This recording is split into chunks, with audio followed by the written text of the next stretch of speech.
our soldiers home. Bring our soldiers home. Good morning, everyone. This is CBS News, broadcasting today on April 17th, 1965 from the Capitol here in Washington, D.C. The Students for a Democratic Society have organized a peaceful protest against the U.S.'s involvement in the Vietnam War. Already over 20,000 participants have gathered here today to exercise their right. The U.S.'s involvement in the Vietnam War began in 1954. The Cold War was intensifying worldwide, and the U.S. felt that it was their responsibility to implement the Truman Doctrine against any ally of the Soviet Union. In 1955, President Dwight D. Eisenhower pledged his support for South Vietnam after the country was divided, with the communists controlling the North. By 1965, President John F. Kennedy provided military advisors and aid to South Vietnam to fight the communist Viet Cong threat, believing in the domino effect. Kennedy feared that if one Southeast Asian country fell into communism, many more would follow. In August of 1964, North Vietnamese torpedo boats attacked U.S. destroyers in the Gulf of Tonkin. Congress passed the Gulf of Tonkin Resolution, giving U.S. President Lyndon Johnson special war powers to protect U.S. interests and intervene. Johnson dispatched over 1 million U.S. troops to Vietnam.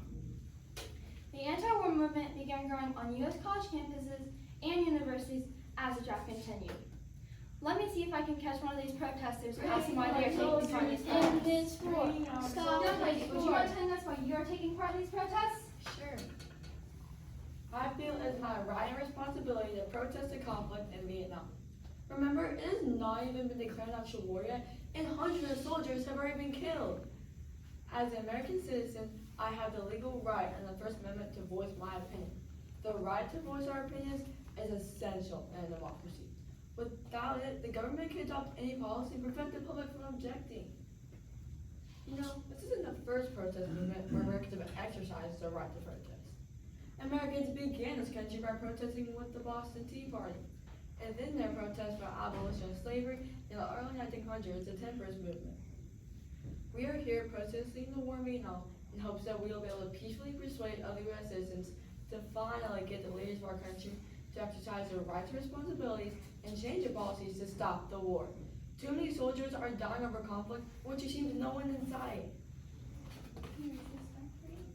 Thank you very much for your time. Let me see if I can get another protest. Young man, would you mind telling us why you're taking part in these protests? I'll be glad to. I feel inspired and empowered to exert our basic rights under the Constitution and take a stand to stop this ongoing Vietnam War. I am proud to be a part of this movement, which is raging all over the country, from San Francisco to Washington, D.C., including cities and college campuses in between. One action can spark a movement. If we work together, we can create a better world. The President and Congress cannot ignore what the people here in front of the Capitol are saying. President Nixon ran on a platform to end this war. So far, it has not been stopped, but we are being heard. It is our right to protest and our responsibility to keep the public aware of the facts. We are informing the country that they are not receiving factual information. We feel like this is a political war with no real military objective, and with the help of the media, we have kept the moral aspects of the war in the forefront. The burning of the draft cards was spurred by these immoral acts, as a symbolic act of protest against the war itself and the draft, forcing young men to serve in it, signifying their refusal to participate in a conflict they considered unjust. 3 million civilians killed, and much of their country has been burned. Vietnam is actually fighting a civil war, which poses no threat for us. We're actually undermining the self-determination of the Vietnamese. Foreign animosity is spreading, and there is no clear sign of victory, and casualties are mounting. We do appreciate President Richard Nixon's Vietnamization plan to slowly withdraw troops and the responsibility of the South Vietnamese troops. But it is taking too long. It's time to end this war. President Nixon, end this war. Bring our soldiers home.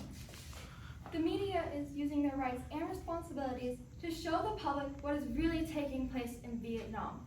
War is not glorious. This is a new age in history. This is the first time that the public is seeing war action up close and personal, and not just in pictures, or newsreels that have been censored. Americans were shocked when they actually saw our soldiers murdering innocent people. The government and army have been trying to cover this up. We have broadcasted the names of the dead every week, and this has shown horrors and brought support to the anti-war movement.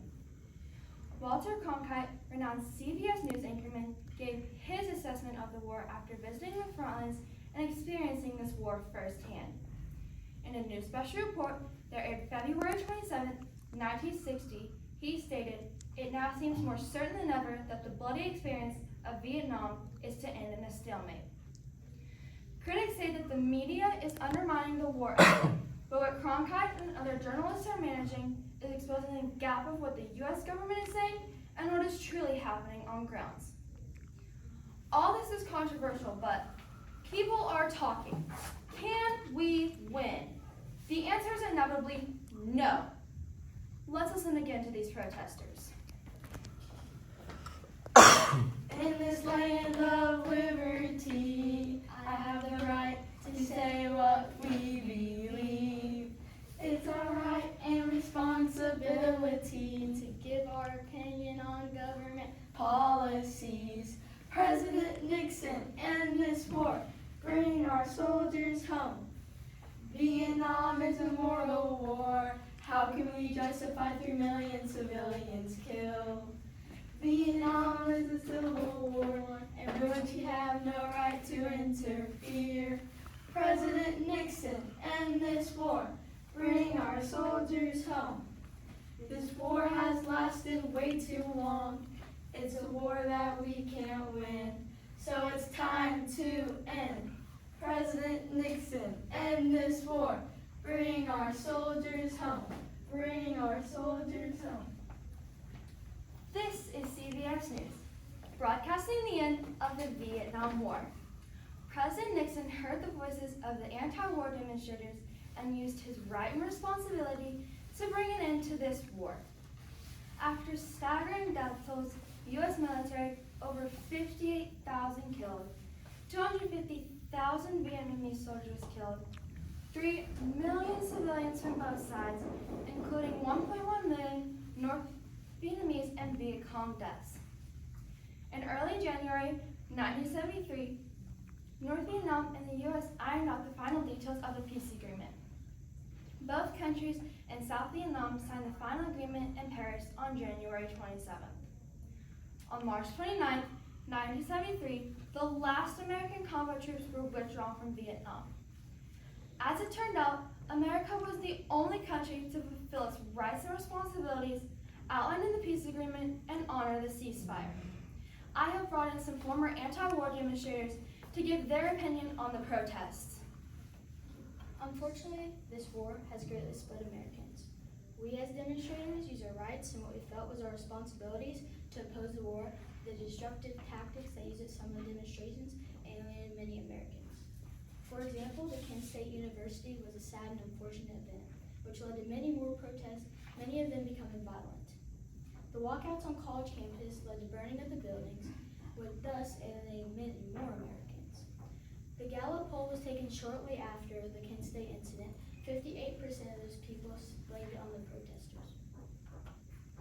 Many felt that the demonstrations were undermining national security, were possibly bullying communism, were unpatriotic, and disrespected the soldiers fighting. The protests were often associated with liberal views, which fueled opposition from conservative Americans. It is now time for Americans to use their rights and responsibilities for reconciliation. May the enduring American spirit make significant strides for potential healing and the aftermath of the conflict. Thank you. Thank you very much for your guys' time. This is CBS News, signing off.